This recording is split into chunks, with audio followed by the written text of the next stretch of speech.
Atterrissage en douceur pour ce drone de la société Sysveo, un petit bijou de technologie équipé d'un système de réalité augmentée, un mélange de prise de vue aérienne et d'images 3D, une création qui positionne déjà Sysveo comme l'une des entreprises les plus innovantes du pôle Aerospace Valley. L'origine de tout ce que vous voyez ici, c'est grâce au brevet du CNES qui nous a permis de nous concentrer sur l'innovation et justement de nous différencier par rapport à tous les constructeurs de drones par une approche originale qui est fondée sur les technologies open source et sur les applications directes de ce brevet du CNES que nous retrouvons dans 3 domaines, 3 champs d'application qui sont la réalité augmentée, l'anti-collision et la géolocalisation indoor. La société qui emploie aujourd'hui 15 personnes, avec un pôle recherche et développement, un pôle technique et une équipe commerciale, espère voir sa trajectoire décoller en partie grâce à cet homme, Marius Delaye, ingénieur au CNES et concepteur du brevet du logiciel de réalité augmentée. C'est un brevet qui résout l'un des problèmes de la robotique, c'est-à-dire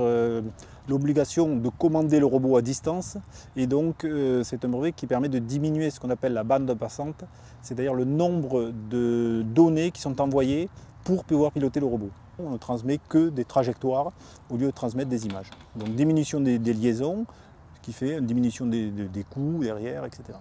Ce que le CNES apporte, c'est une technologie qui a déjà été brevetée, qui a déjà fait ses preuves dans un environnement spatial, et cette robustesse et cette qualité peut aider des entreprises à développer leur métier et, pourquoi pas, créer des compétences et des métiers sur Terre inattendus. Conçu pour la navigation d'un robot dans un espace en 2 dimensions, le concept a donc été adapté pour les drones.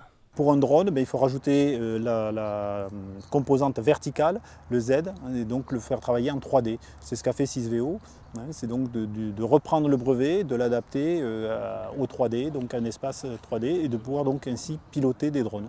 Et c'est surtout le concept qui a intéressé Sysveo, le concept et puis l'image CNES aussi qui est associée, l'utilisation dans un cadre martien. Bon voilà, tout ça, quand même pour une société c'est important. Important, et la société se donne la possibilité de croître. En regardant l'avenir avec un peu de hauteur, tout est permis. Si on considère le marché du drone for life, c'est-à-dire du drone de transport d'échantillons biologiques, on sait que c'est un marché de plusieurs milliers de drones sur la France. Et c'est un marché dans lequel Sysveo va être un acteur majeur dans les années qui viennent, ce qui induit des recrutements pour améliorer la conception des drones, pour les fiabiliser et pour former les utilisateurs. Création d'emplois, innovation technologique, les actions menées par le CNES en matière de dépôt de brevets démontrent leur efficacité dans l'aide au développement des entreprises.